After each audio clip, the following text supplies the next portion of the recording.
Je vais faire un riz qui est d'inspiration à la fois créole et italienne. C'est pas un vrai risotto, mais ça va y ressembler un tout petit peu. C'est aussi un plat végétarien très nourrissant.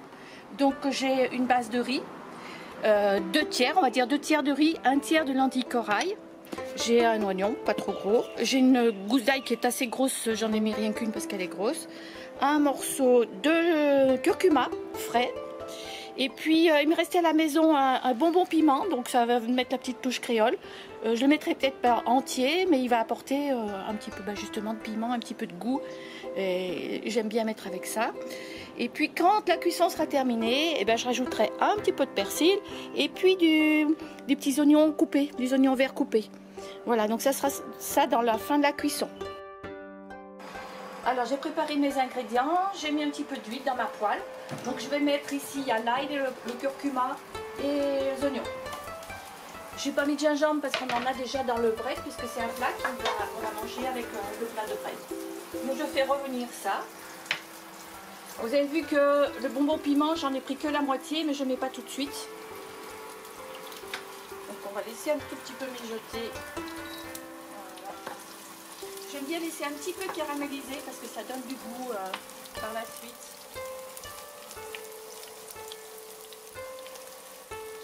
Donc je mets le riz parce que pareil, j'aime bien le faire revenir aussi. Alors, comme je vous disais, c'est un plat qui est surtout végétarien et d'inspiration italienne parce que je repense toujours à mon riz quand je le mets. Mon père le laissait bien doré, presque un petit peu coloré. Donc c'est aussi une façon de faire. Donc là il va griller un petit peu. Le riz et les oignons vont griller un petit peu.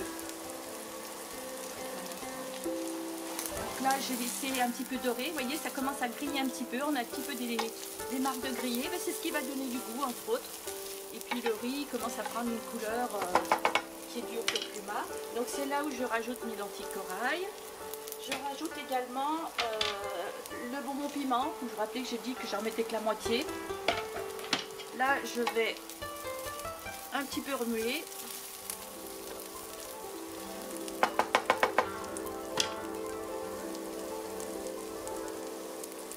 Et je vais couvrir d'eau.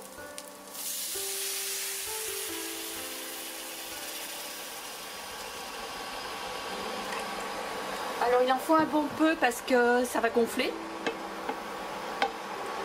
Voilà. Donc ça c'est un plat à préparer pour les gens qui n'ont pas beaucoup de temps et qui veulent manger des aliments de qualité. Et en fait c'est vite fait. Voilà. Donc là maintenant on fait plus rien. Je vais couvrir et puis je vais laisser mijoter donc à feu doux. Ça y est, c'est déjà cuit, vous voyez. Je ne l'ai pas touché, j'ai laissé faire, j'ai laissé gonfler. Donc entre temps j'ai mis du sel parce que j'avais oublié de le faire tout à l'heure, mais j'ai rajouté un petit peu de sel. Et là je vais rajouter mes herbes. Alors donc c'est cuit, hein, j'arrête. Hein. Il y a oignons, il y a persil. Puis j'ai rajouté un tout petit peu de cette feuille, je vais vous montrer ce que c'est. C'est ce qu'on appelle gros thym ici à La Réunion. Parce que ce qu'on veut, c'est un plat nourrissant. Et nourrissant, c'est aussi rajouter des éléments vivants, des éléments crus. Voilà, donc là je vais sortir du feu parce que c'est pas encore l'heure de prendre le repas. Donc c'est bon, je vais le réserver.